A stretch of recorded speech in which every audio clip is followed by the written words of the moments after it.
Magandang umaga mga bossing. Mayroon ulit tayong gagawin ngayon. May buena mano tayo ngayon. Ngayon po ay September 15, 2024, Sunday. Meron tayong buena mano ngayong umaga. MIUI 125 naka RB8 na mags, gumigewang. Ito talaga yung sakit ng mga RB8 sa likod, kalimitan likod yung nada-damage. Ang lakas ng gewang mga bossing. Ayun yung motor ni bossing, MIUI 125. Sa mga nagtatanong po ng exact location ko, Parian, Calamba City. Tapat ng Alphamart Parian, likod ng SSS pa rin mga bossing. Ayan po ang Alphamart Parian. Paanda rin natin yung motor mga bossing para makita nyo po yung damage ng mags nito sa likod. Naka RB8 po ha mga bossing. Hindi po natin to iinitan, hindi po natin susunugin kasi gewang lang po ang problema nito mga bossing. Gewang lang po. So ang i-align po natin dito ay yung kanyang spline. Kasi gumigewang nga po mga bossing. Paanda rin natin para maipakita ko po sa inyo yung damage ng mags nito. Sige boss, paanda rin mo.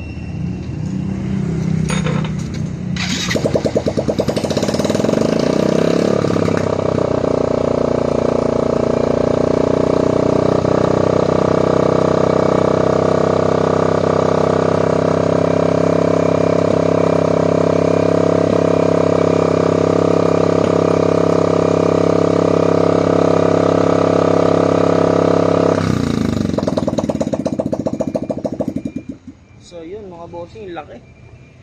Hindi talaga magagamit pagka ganyan ng ikot ng mag sa likod. Gegewang-gewang ka pagka ganyan ang damage ng mags. Si bossing ay taga saan ka bossing? Taga Bulen, Malbar, Batangas po. Ayan, taga Batangas. Sino nagturo dito sa iyo sir? Si Harold po, Harold. Tropa lang. Tropa ko po. Tropa lang din. Okay. Ayan. Naituro lang si bossing. Pero si bossing pala ay taga Bulihan, Malbar, Batangas. Dumayo pa dito sa atin sa Parian, Calamba City para ipagkatiwala yung alignment ng kanyang RB8 na gumigewang mga bossing. By 14 po yung RB8 ha. So yan, before and after alignment lang tayo para hindi masyadong mahaba yung content natin. Pagkatapos po nating i-align yan ay ipapakita ko ulit sa inyo yung finish alignment po ni Alvin Moto Wheels TV. I-align ko na po, balikan ko po kayo mamaya mga bossing. Ito na mga bossing, tapos na nating i-align yung RB8 na malakas po ang gewang kanina. O, gaya po na sabi ko sa inyo, hindi po yan ininitan, hindi po sinunog. At syempre wala akong nagasgas na pintura dyan mga bossing ha. Yung hub niya kasi mga bossing, kaya inalign ko yung spline nito, nag-o-overheat. Yan kasi ang kalimitang sakit ng mga RB8. Ayan, kulay pula na kasi sunog na nga po. Ayan, nag-overheat kasi may sumasabit. Tapos gumigewang na rin po yung mag. So, ang inalign ko dyan ay yung pinaka-spline niya ng mags. So yan, kagaya po na sabi ko kanina mga bossing, yan po ay ipapakita ko ulit sa inyo. Pagkatapos ko pong i-align, ipapakita ko sa inyo yung finish alignment ni Alvin Moto Wheels TV. Ngayon po ay paanda rin natin para makita nyo po yung pagbabago ng mags na to mga bossing. Eto po.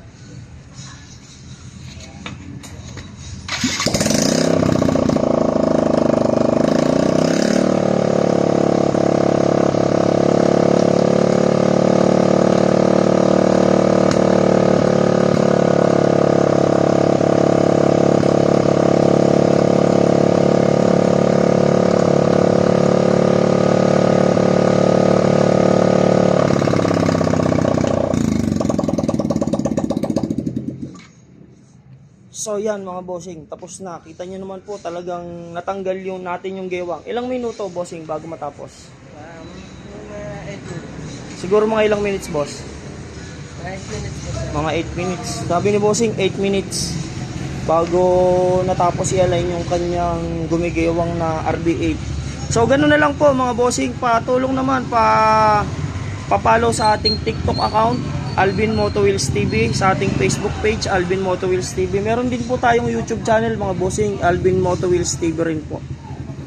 So So yun, pwede po yung walk-in, pwede po yung schedule, pwede po sa atin yung mga shipping na yan, mga bossing.